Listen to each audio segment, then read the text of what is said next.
Well, it's a massive honor to have you, Nobel Prize winner, New York Times bestselling columnist, one of the world's great public intellectuals. So a huge honor to have you here today. Great to be on. What can I say? That's it. That's fine. Arguing with Zombies. So this is your updated new book. Let's have a little chat talking about zombies. I'm a big fan of the zombie film genre. But the thing about zombies, as we know, is they may be dead, but they're very, very hard to actually kill off. That's right. And so let's go for it.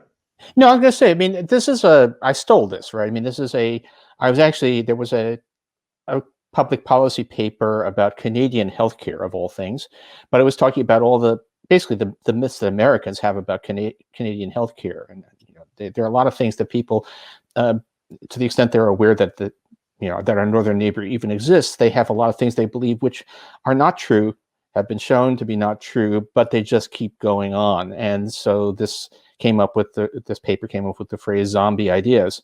And it applies perfectly to a lot of our certainly our policy debate, which is that we don't have a whole lot of argument between defensible good faith positions. What we mostly have is arguments where one side is saying things that have been proved false again and again, and yet they just keep on shambling along, eating people's brains. And so zombie ideas has become one of my, something that I think about a lot. And unfortunately, I'd like to be arguing with real people, but mostly I find myself arguing with zombies. So you come up with some striking examples. There's no such thing as the climate emergency, that social security is a problem, that universal healthcare is unaffordable. How is it possible for us, both you and I, regard these as self-evidently untrue, just striking mendacious lies and all the rest of it, but they are persistent and they are widespread and they are loud? Yeah. So there are two things at least going on. It could be more than two. This could turn into a Monty Python routine. But first of all, a lot of the zombie lies are kept going because it's in somebody's interest. It's difficult to get a man to understand something when his salary depends on his not understanding it. So if you think about climate denial, climate change denial, there have been some attempts to figure out what proportion of the studies that purport to show that it's not happening or it's not as big a deal or whatever are actually supported by fossil fuel interests. And the answer is, to a first approximation, 100%. It's all about interest group. People have a stake, and people in the rest of the public not understanding what the reality is. That's also true for belief in the magic of tax cuts for the rich. So there's a financial interest, but there's also a fair bit of there's stuff that sounds hard-headed and sensible, and it's very difficult to get rid of it. So a lot of this. The essays in this book, in Arguing with Zombies, are about beliefs that public debt is an existential threat, and we must slash spending even in the midst of high unemployment. And a lot of that is coming not just because it's in some people's interest to have you believe that, but because it sounds sensible. It sounds like, isn't the government like a household where the public is having to tighten its belt, so the government should tighten its belt too, which is all wrong, but is kind of appeals to popular perception and also appeals to certain kinds of elite opinion. So there are a lot of, it would be great if considered looks at the evidence really drove public debate, but a lot of the time it's just not. A lot of the time it's us versus the zombies.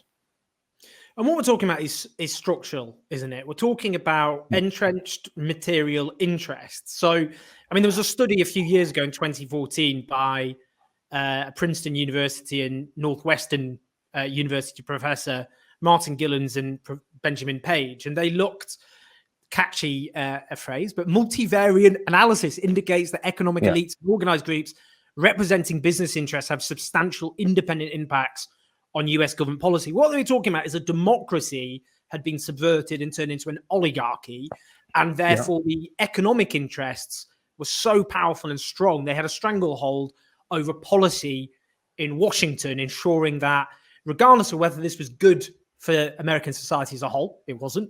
It was good for them. And that's the problem, isn't it? In terms of having a rational debate about which ideas are good or bad, when you have strong, entrenched economic interests in a corrupted democracy, it doesn't become about a debate, does it? It's a struggle. Well, I mean, it's a large part. I think there is a sort of reductionism which says it's all about the 1% dominating the debate. And it's not. Some of the zombies are supported by other kinds of misconceptions, but that's certainly a very large part of it. And it's really important, I think, to appreciate that it's not simply raw corruption, people being paid to advocate views that are demonstrably not true, although there's also a lot of that, much more than we'd like to acknowledge. But it's also the subtler stuff. I mean, I've been in meetings with senior policymakers where there are also people from the financial sector, and you got to say, look, some bankers are often a lot more impressive than academics. There's a lot of belief that simply because somebody is rich and powerful, that person must know what they're talking about. And then there's in between stuff. There's soft corruption. There's the revolving door. As somebody, I think I quote in the book, but said about thinking about the European embrace of austerity in the face of mass unemployment. Suppose you're a politician in a small country. What are you going to do later? What's your future career? It's not actually probably as prime minister. It's actually going to Davos and giving speeches about the importance of making hard choices. So there's this variety of channels through which bad ideas that serve the interests of a very small, wealthy elite persist, no matter how often you show that they're not right. When you talk about your 4 rules for writing as a public intellectual, the final one is don't hold back from exposing dishonest motives, something I strongly agree with. But often when people talk about this, people say this is ad hominem, this is, playing the man, not the ball, and so on and so forth. The reason I'm actually interested in this, and I'd be fascinated by your thoughts, is that what we're talking, in a political debate, we would both agree the existential threat of the climate emergency is just an objective fact. It's an existential threat to humanity. Right. And if facts won out in political debate, that just wouldn't be contested. But of course, that's not how political debate works. And what George Lakoff, the political linguist, looks at is how the right often rely on stories, which are quite emotional, and progressives often rely on facts. But as there's this quote, fighting emotion with logic is like bringing a calculator to a knife fight. So for a long time in Britain under George Osborne, when they were slashing the welfare state, they would go on about benefit fraud. Now, benefit fraud is about 0.7% of social security spending. Right. But on the front page of a right-wing newspaper, they'd show a scrounger, so-called, with 50 kids, a mansion made out of widescreen television sets, all these kind of extreme, and extrapolate. And we'd come back with our statistics. But that's not how humans work. People don't work on that level because we're not machines. So doesn't that put us in an automatic disadvantage? The right will use stories and emotions which connect with people, even if they're often dishonest, and we just come back with facts that whether we like it or not, do not cut through with people. Yeah, I mean, I don't think that there is some inherent imbalance there, because it's the old line: facts have a well-known liberal bias, and you can make fun. There was the March for Science, and there was actually apparently a chant. What do we want? Evidence-based policy. When do we want it? After peer review. And that is not a way to get mass public support. On the other hand, of course, you can't just give up on being facts and evidence-based, but you can certainly make an effort to tell more stories. And I'm a big believer in the importance of punchy writing, getting stuff across with phrases that people can understand. You don't want to actually be wrong, but you want to make it comprehensible. You don't want it to be dry, because that just rolls off the backs of a lot of people. And look for the stories. I mean, I think that we're getting the center left in the United States, which I'm obviously part of, I think is getting better at that. We're getting better at talking about countering the bums on welfare, the welfare queen stuff, with stories about children who just aren't getting enough to eat and aren't getting health care. We're getting better also, I think, a little bit at a little bit of class warfare is not, don't want it to be your everything that you talk about, but a little bit of pointing out, who are the people who benefit from this, and are they really deserving, I think is important. So, and when people are clearly in it, when people are clearly hired guns, when they're clearly advocating a position because that's a living, I don't think we should refrain from saying that. You don't want to be indiscriminate. There are some people. I have real arguments. Right now, as we're doing this, we're having an argument about should we be worried about inflation from the rescue plan, and the people on the other side are. I disagree with them, and I can possibly imagine that there's some funny stuff going, but that's a debate that should be conducted in terms of facts and figures and logic. But when it's not a real debate, then I don't think it's a good idea to pretend that you're having a real debate. And you do want to say, look, this is not a serious argument. This is somebody who couldn't be persuaded because his salary depends upon his not being persuaded. You spoke there about class conflict, and as the billionaire Warren Buffett put it a few years ago, there's class warfare, all right, but it's my class, the rich class, that's making war, and we're winning. And one of the things you write about is if you ask questions such as what's happening to income inequality, and obviously the United States is not just scarred, but defined by that kind of inequality, you will be denounced by the right as un-American. I mean, to what extent do you think that's a legacy of the Red Scares, one that followed in the 1920s after the Russian Revolution, and also McCarthyism, that didn't just obviously push a lot of the more radical left out of American public life, including in the labor movement, and helped cripple the labor movement in lots of states, in the United States in particular, but also cowed it was used to cow quite moderate liberals. And that when you talk about basic things like class inequality, you're portrayed as un-American. Is that kind of entrenched because of those Red Scares? Well, I think it certainly has been the case. And that's a very, very long history of anything that would make people's lives better is denounced as communism, leftism. And you saw, obviously, a lot of that in recent political stuff in the United States. So we just had an absolutely crucial pair of runoff elections in the state of Georgia with these two very moderately center-left Democrats, and the Republicans were they're Marxists, they're supporters of terrorists, and so that was showing that this stuff goes on. On the other hand, the Democrats won. So I think that it's a tactic that is losing a fair bit of its effectiveness. But yeah, I mean, you can't really.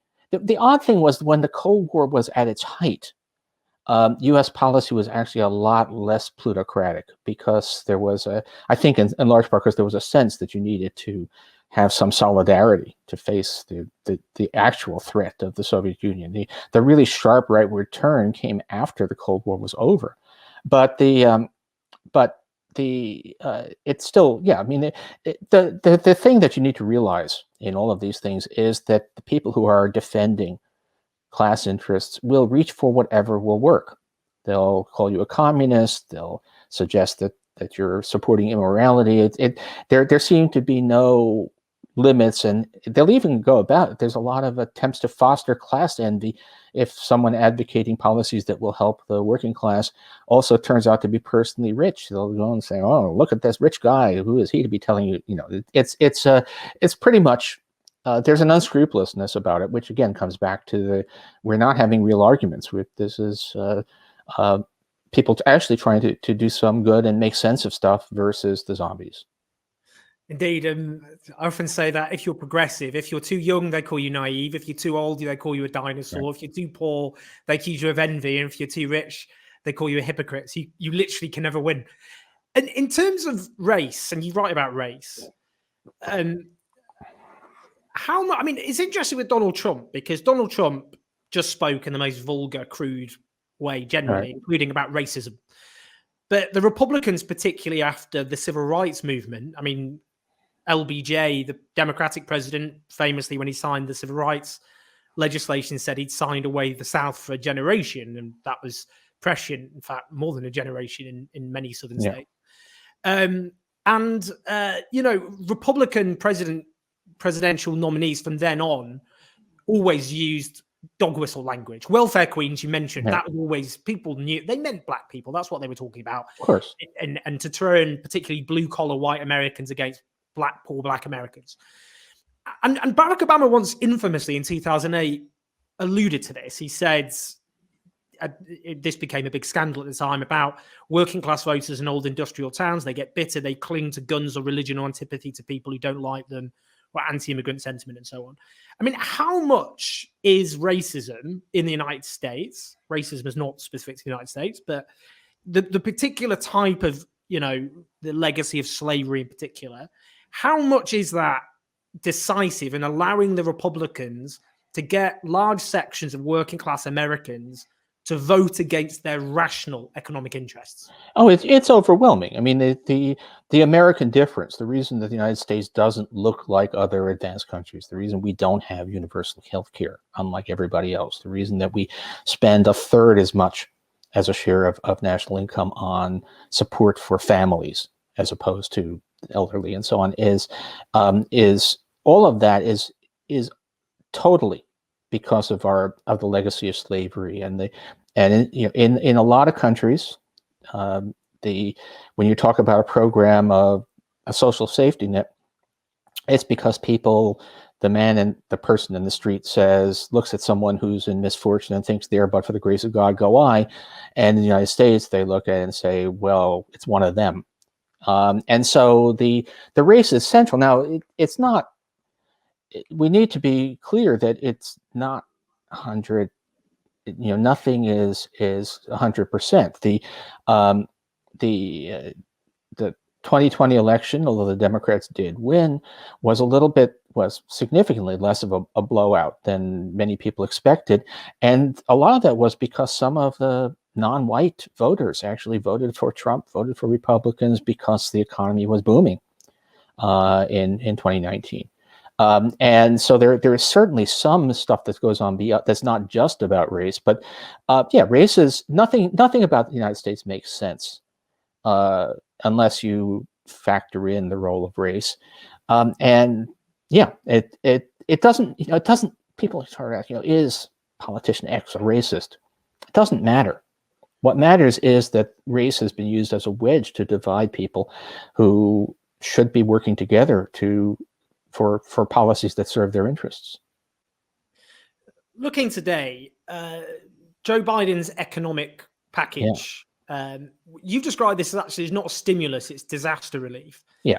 I'm just interested just to flesh that out, but also there's a big debate, big struggle within the Democrats at the moment. It's on the issue of checks to American citizens, who gets these checks, and actually some Democrats pushing for less generous checks than that Donald Trump offered to Americans. So do you want to just talk about where you stand on that particular struggle? And is there a danger that if the Democrats, if they're offering in that case less tangible change than that offered by a white nationalist, reactionary Republican, what does that potentially mean for the Democrats, the 2022 or 2024 elections? Yeah, I will mention, by the way, that a couple of hours after we record this, I am actually going to be debating Larry Summers on the issue of the Biden program and whether it's too big. So this is a genuine debate. Larry is as somebody once said about Albert Einstein, what Professor Einstein has said is not entirely stupid.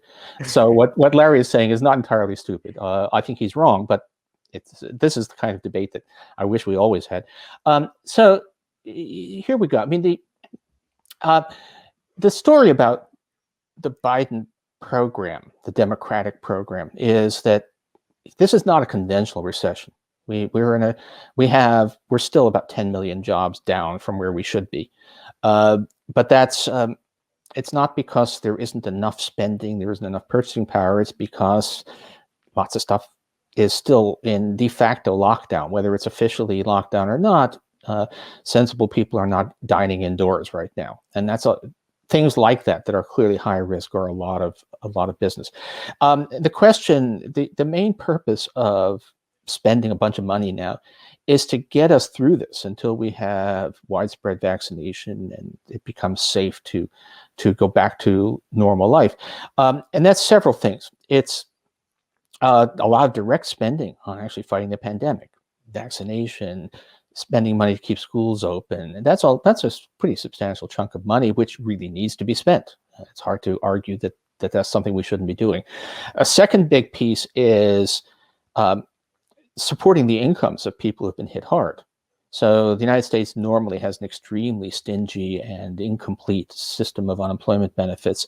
And what we did for part of last year, but then let drop, and what we will be doing again, assuming this stuff goes through, is to provide supplemental checks to a broader range of people, supporting people's incomes. And then there's the checks to individuals, the checks that are not conditional. You don't have to be unemployed, just every adult or every adult below a certain income threshold gets them. And those are, I don't think there's going to be a problem with them being $1,400, not $2,000. But that's the part which is economically the least compelling case, because a lot of the people receiving checks have not actually been hurt economically by the pandemic. So why are we giving them money? And part of the answer is it's I've been calling it belt and suspenders. There's a bunch of people who are not benefiting from the more targeted programs. There are just problems with the coverage. So throwing a bit of money out in general, some of that money will land on people who really need it. And a lot of it won't, but then the parts that's not going to people who really need it, is probably also harmless. Probably won't actually do a lot to it. Probably people go into people's bank accounts. But that's put it all together, and it's a really big program. And the thing about it is, what's kind of remarkable is, in the midst of this horrific, divided U.S.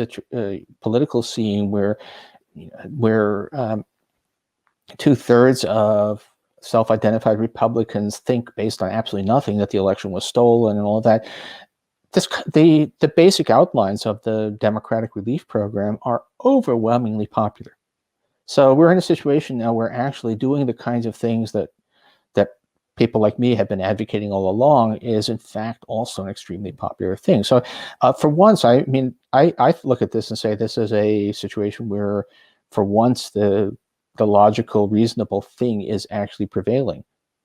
So of course, given that there are some Democratic leaning wonks who are against it, because that's what my side of the political spectrum is like. You've often called for a New Deal. Yeah. Now, Joe Biden is not by tradition from the progressive end of the Democrats. However, Franklin Roosevelt, by background, wasn't particularly from a raging progressive either. And LBJ was a conservative Texan Democrat. I mean, I think there's a critique about what LBJ did with the Great Society in terms of what funded those Great Society programs, because under Kennedy, and then hit the corporation tax was cut and so on. But conversely, Barack Obama was seen as the more progressive candidate when he stood in 2008 against Clinton. But actually, for a lot of people who wanted transformational change, proved to be a disappointment. What do you think is going to happen with Joe Biden? Do you think there's an opportunity for some sort of New Deal to emerge from this, notwithstanding the fact in the Senate, the Democrats have a now majority, but there's one conservative Democratic senator, which could put a block on things. Do you think that will happen? Do you think it's possible that, against the background of Joe Biden, he'll follow a kind of Roosevelt sort of trajectory? Yeah. I mean, one thing I hope we've learned is to not judge politicians by how they look. I mean, and I don't just mean race, although that was also, I think, part of the reason people assumed that Obama was a big progressive was because he wasn't white. But if you had actually tracked what he was saying, he was clearly a very moderate Democrat in terms of his actual policies. Now Biden does have a history of being on the centrist side, but he also has a history of being in the middle of his party. And the middle of his party has moved somewhat to the left, and so has Biden. But I think the main thing is the situation now. We have we have obvious vast needs. We have probably a window of opportunity to really do something. It helps that that a lot of the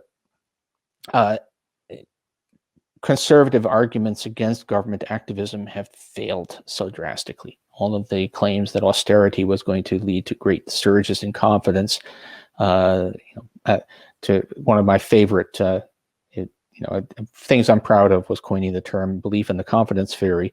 That has been proved wrong. Fears that government borrowing would lead to catastrophe have been proved wrong. So you have a kind of opportunity in the sense that people are not as afraid of doing progressive things now as they were in the past. And there's also in a way, the failures of Barack Obama have set the stage for a much more aggressive policy, because now it's commonplace. It's almost universal to say what only a few of us were saying back in 2009, which was that Obama was too cautious and squandered his opportunity by being too cautious. And I think even the conservative Democrats are wary of that, and so Biden is prepared to go big. And now the New Deal stuff. What he's proposing now is still the first round is disaster relief. It is a response to the pandemic, and the next phase, we have no idea whether the political backing will be there or not. But yeah, I mean, I guess for bad reasons, I thought Green New Deal was a pretty good phrase, but now so Biden is calling it Build Back Better, but it's basically the same thing. And I think we have a chance to really make some significant changes. I mean, when the Republican strategy, certainly in the last generation, has been to eschew bipartisan consensus. Their view is just go in hard, don't compromise. Even if the Democrats have the White House, we will treat them as often as illegitimate. We will spread conspiracy theories like the birther conspiracy. And the Democrats tend to go, let's be bipartisan, let's work together. And that's what Obama did. Do you think the Democrats have learned from that? Do you think they've learned that the Republicans, by disposition, that has proved quite a successful strategy? I mean, do you think the Democrats now have finally realized they're making the same mistakes? Oh, sure. I mean, it's that's not even in question. I mean, I have to say, you look at the first of all, everybody on the Democratic side now says that, and everybody on the Democratic side is aware that Republicans, aside from all of the claiming that Biden is illegitimate and all of that, that they rammed through a huge tax cut, largely for corporations, on a party line vote, using every trick to bypass the rules. So why not do the same thing on behalf of stronger policies and of good policies? And yeah, I mean, it's maybe for UK audience, you wouldn't quite have as much appreciation of the people involved, but if it's kind of startling to see Joe Biden as a great progressive, it's even more startling for those of us who've been in the mix to see Chuck Schumer, the new Senate Majority Leader from New York, as a big progressive, and as somebody who's prepared to play hardball with Republicans. That's not the reputation that he has. Is not, I think, who he was. But now we've all kind of learned. I mean, I was pretty belligerent from the beginning, because I had, being more in the depths of the policy debate, I had a better sense of the sheer cynicism of the Republican side. But now I think that's pretty much universally understood among Democrats. Just a couple of other things or so. Europe. Now, after the financial crash, when pro-austerity governments came to power in Britain and and obviously in the Eurozone, you became something of a crutch for those who supposed austerity. We would say, as Nobel Prize-winning economist Paul Krugman argues, partly because we were relatively isolated before 2015 in British public life. The Labour Party wasn't making a compelling, coherent alternative to the coalition government's austerity offensive.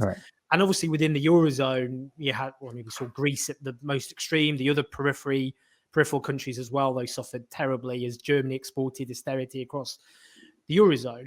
Do you think when we're talking about zombies, do you think that zombie has been slain in Europe? Because I'm not so confident. And do you think the danger is in Europe now, in the aftermath of the pandemic, we'll be hearing all again about deficits, about debt to GDP ratios? The likes of George Osborne will still say he's been vindicated despite all the evidence to the contrary.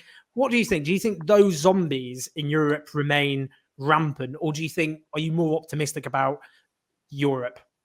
No, I think Europe is not going to be quite the same as it was, but I do have the sense that the um, the austerity advocates have not been as thoroughly discredited in Europe as they were in the United States.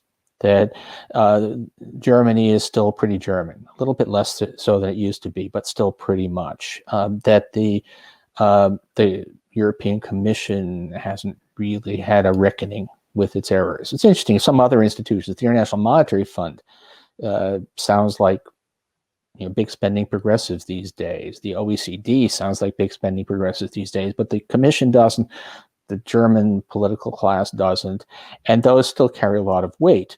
And in a peculiar way, the fact that the European center-right is still center-right and has not gone completely, obviously crazy the way that the U.S. Republican Party has, means that in this case, bad economic ideas probably still have more traction in Europe. So we'll have to see. I mean, it's going to be. I'm concerned about it. I think that the possibility of a lot of destructive retrenchment is certainly there, but it's going to depend on a lot of. I mean, if somebody can explain to me what exactly is happening in Italy right now, I just don't. I can't actually parse it politically. So how this is going to play out, I don't know. It's not going to be as bad. I mean, that's kind of universal elite consensus in favor of fiscal austerity in the face of mass unemployment that we had in 2012, 2013. I hope that we won't. I don't think we're going to see that again, but it doesn't mean that we're actually going to see good policy. Yeah, I mean, I think Italy's an instructive example of what happens when a left implodes in a country and various, often very ugly forms of right-wing populism filled it, and bizarre, like the 5-star movement, very bizarre. Just another thing. I mean, this isn't a criticism. I'm just interested in your theory of change. Theory of change. Yeah. Always find it very interesting because, you've been a very strong. I mean, you're an extremely eloquent and precise and pithy writer, which is rare. And you've written very incisive critiques of centrist Democrats, including Obama, their lack of radical ambition. But politically, I mean, you supported Clinton in 2008, 2016, very critical of Bernie Sanders. And I suppose why? Why didn't you look at, say, Bernie Sanders and think, I'm calling for a New Deal. This is the guy actually who's offering a very transformative political agenda. Yeah. He's inspiring a lot of younger people. His polling shows he's a very popular guy, as American politicians go. Some polls the most popular. Why not invest in him as a political vehicle? Well, there are two different things. One is that that something like when Bernie Sanders was some of what he advocates, I actually don't think is a good idea. I mean, there have been times when, but I think that's actually really secondary. There's not a whole lot of issues. The problem with it was, well, look, first you have to win. And the fact of the matter is that this last election in the United States was alarmingly close. Not in the popular vote, but unfortunately, that's not how we work. And it really would have taken only a few score thousand votes to be different for us to be in a complete nightmare, probably with the collapse of American democracy. And Bernie Sanders would not have won. Joe Biden did win. And he won in part because he came across as a regular guy and so on. I think that's unfortunately what you needed. And I also had reasonable faith that we could, that Democrats who were talking moderate centrist would in fact pursue pretty progressive policies, which appears to be what's happening. So there's always a trade-off, and then the specific, not just electoral stuff, but in terms of strategy. So, healthcare, a lot of arguing with zombies is about healthcare, and uh, the really the left of the Democratic Party in the United States is adamant that we must go to a single-payer system, which on the policy I actually agree. Is if we ask about what systems work, single payer tends to be cheaper and better than a decentralized system. Actually, in many ways, actual socialized medicine, NHS, seems in many ways to be the best. It's extremely cost effective, and the care is on average just as good as anything else. But it's not going to happen, not right away anyway. If to have a political strategy that depends upon going to the 160 million Americans who have private health insurance and say, we're going to replace that with something completely different. Trust us, it'll be better. That's a losing political strategy. So it's not a question, and where the economic analysis comes in is that if you actually look at across systems, it turns out there are multiple routes to universal health care. You can do it NHS style, you can do it Canadian single payer style, but you can also do a decentralized system like the Swiss, and they all work. And so the insistence on purity, that taking private insurance completely out of the mix becomes a litmus test, that's something that I opposed. Not because I thought that the left position on what the healthcare system should look like was wrong, but because I thought, look, getting it actually enacted is what's important, and it doesn't have to be perfect as long as it's much better than what we currently have. I mean, I suppose my last couple of connected questions, you're a busy man, is would you at least, I mean, we don't, obviously there's no counterfactual of Bernie Sanders in another universe of what would happen. However, would you at least credit, because you said, Joe Biden is very much a man of the center of the party, in the center of the Democrats who shift left. So would you credit at least Bernie Sanders plus AOC, the squad, in their energy is decisive in shifting the center of gravity of the Democrats?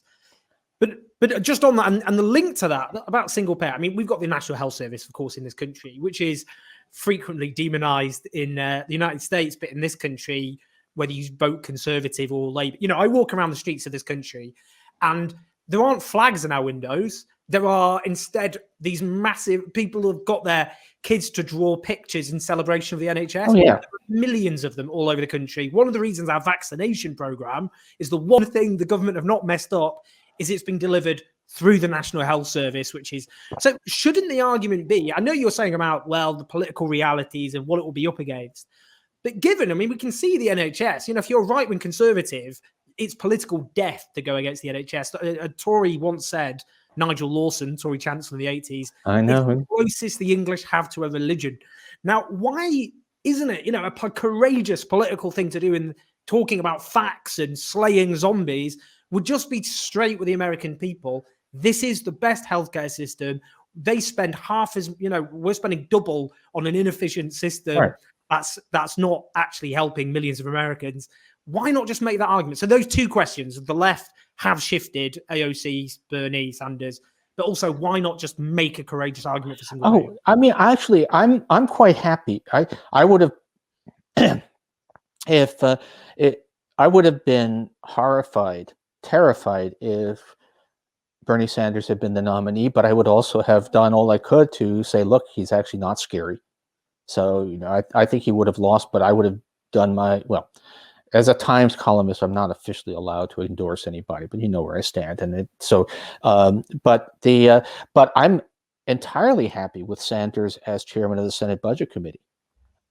We've had a long time in which conservative Democrats have had a lot of sway and have pulled the party to the right, and I think it's actually quite helpful that we have the other side. And I have to say, one of the simultaneously funny and also kind of horrifying things about the American political scene is watching the repeated attempts on the part of the right to portray AOC as being somehow stupid And boy, I mean, she's clearly smarter than the great majority of Republicans in Congress. Probably smarter than the majority of America. I mean, this is not a this is you may or may not agree with her policy stuff, but clearly this is not coming from a place of ignorance.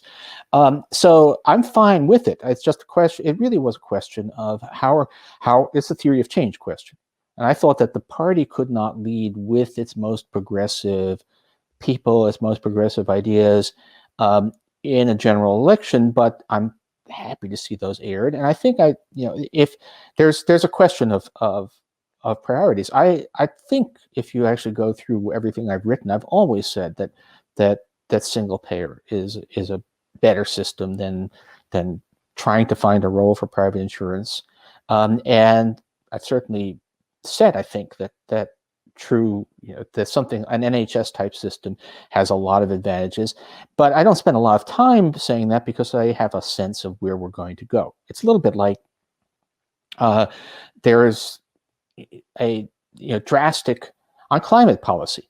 The climate policy is going to have to be more than just root canal, eat your spinach, reduce emissions and never mind the cost. It has to be packaged with other stuff if it's going to happen. So it's a practical judgment. So not something that reflects my view that this is all crazy stuff. It's not. And if I don't write a lot about the ideals, it's because I guess you need to target your advocacy a little bit. Now the question of I guess I kind of lost the second piece of that. Sorry. No, that was it. That was it. No, you were answering. The first was about the US left succeeding in shifting the center of gravity within Democrats, and the other was on the issue of single payer. Yeah, I mean, I think that the one thing that was unforgivable in the United States 4 years ago was the people who refused to support Hillary Clinton because she wasn't sufficiently purist on her progressive cred, and it was close enough that was actually those defections were decisive. Lots of things were decisive because it was so close, but but that didn't. Everybody came together in 2020. It wasn't that didn't happen. Didn't the evidence show that, I mean, back in 2008, you got a phenomenon that wasn't discussed of people who voted for Clinton in the Democratic primaries who then voted for John McCain, and that percentage wasn't that different from the same phenomenon. I mean, it's the same in 1980. I remember studying this. People who voted for Ted Kennedy's challenge to Jimmy Carter, some of them ended up voting for Ronald Reagan. Like, it's just a old phenomenon. But there really wasn't much of that. And I mean, there may have been some. Of course, 2008 wasn't close. So, in this case, it was just the Bernie or bust wing. We couldn't afford that. Couldn't afford that in any of the recent elections. Now, but now that the Democrats have this working majority, I'm perfectly happy to see the progressive wing of the party playing a big role in setting the agenda. I think that's we can argue if we actually were in a situation where we were well clear of having to worry about an anti-democratic party regaining power and destroying our democracy, then maybe we could have some internal arguments, and on some of them I'd be on the left and some of them I'd be on the right. But where we are now, I think it's perfectly fine to have the people who are pretty strong, who are advocating an even more ambitious agenda than Joe Biden is pursuing, to have them playing a role in the party, if only to provide a counterbalance to the people who are still wanting us to go back to the old stuff. But it's I think look, I mean, the reality is that for the moment at least, the United States is in this position where the centrist, who was a big disappointment to supporters of Bernie Sanders or Elizabeth Warren, is actually delivering an agenda that is incredibly ambitious, not purist, but incredibly ambitious. So it's all good as long as it happens. And just very finally on that, see if we can end on a happy note or not. I mean, some would say you're in an interregnum now. 2022, the Republicans, under their Trumpian spell, are going to come roaring back. They'll get a less absurd caricature who's more dangerous as a demagogue in 2024. And then that's it. The American Republic is toast.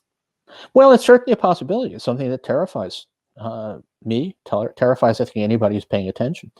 And what can you do about it? I mean, the point is not to be clear-eyed about that danger, but also to ask, what can you do? And the most important thing I would say is deliver. That's the reason, over and above the narrow economics, the reasons to have a really ambitious, generous package right now is partly to be able to say to voters, look, here's what you get. Here's what we can do. Restore full employment as quickly as possible. Get this. Have some kitchen table stuff to go along with the other things.